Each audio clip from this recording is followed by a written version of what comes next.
বন্ধুস blogging. আমরা 6 জন মিলে একটা ক্যাবে, সামনে আছে একজন, এই দেখা, এই টাকা এটা কিছু দেখিয়ে দে। কিভাবে বসে আছি অন্তত দেখো, নিজেকে দেখা। এই যে এ আমার কোলে বসে আছে আমার ভাই, এত বড় ছেলে আমার কোলে বসে। আমরা পারি না এমন কিছু হতে পারে না, ঠিক আছে? মানে আমরা যখন একসাথে আছি সবার পাল্লায় পড়ে অনেক ইউনিটি নামা। এটা হলো চিড়িয়াখানার সেকেন্ড পার্টের ব্লগ। তো চিড়িয়াখানা ঘোরার পর আমরা চলে এসেছিলাম স্প্ল্যানেডের আমিনিয়াতে খাওয়ার জন্য। তো আমরা অর্ডার দিয়েছিলাম মাটন বিরিয়ানি, তো তার রিভিউ পরে দেব। তার আগে আমরা এখানে খেয়েছিলাম মোয়া, যেটা অদ্রিজা বাড়ি থেকে নিয়ে এসেছিল। ফাইনালি আমরা আমিনিয়া থেকে খেয়ে বেরোলাম। আর বল কেমন লাগলো? খাবার খুব ভালো ছিল, কিন্তু মাটনটা একটু কি বলবো, আর একটু সফট হলে ভালো হতো। আমিনিয়া সবথেকে ফার্স্ট। আস্তে আস্তে একজন একজন করে रुको जरा सबर करो, बोला धक्का बुक्की नहीं करने का।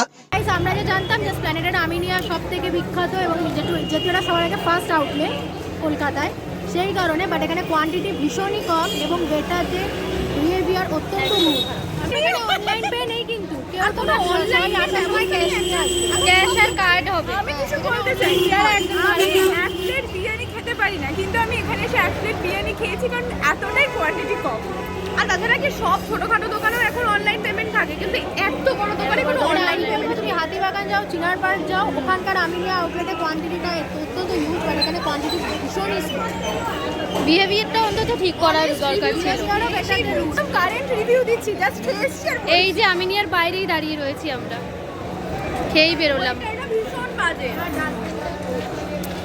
এবার একটু স্প্ল্যানেডটা ঘুরে বাড়ি যাব, চলো তোমরা দেখতে। এসে আসে কলকাতা কুয়াশা তুলিতে, আকাশ শহর তলির ভোর মনে পড়ে, কাঠ চাপায় আর কৃষ্ণচূড়ার শৈশব শুধু খেলা করে।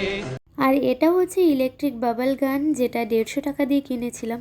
আর এদিকে শিবাঙ্গী একটা বাচ্চাদের টুপির দোকানে এসেছে। ভিডিও বানাবে, কাকুকে আমার 10 টাকা দিতে হবে। কাকু 10 টাকা দিতে হবে। হ্যাঁ, নিয়ে নেন, আপনার পরে নেন। দাঁড়া দাঁড়া,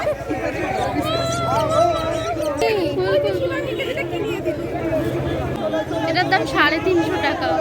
বাচ্চাদের, মানে আমরা এখন বড় হয়ে গেছি, আমাদের সময় নাই। ব্লগটা এই অবধি। কেমন লাগলো ব্লগটা সবাই জানিও, আর দেখা হবে সবার সাথে আবার অন্য কোনো দিন।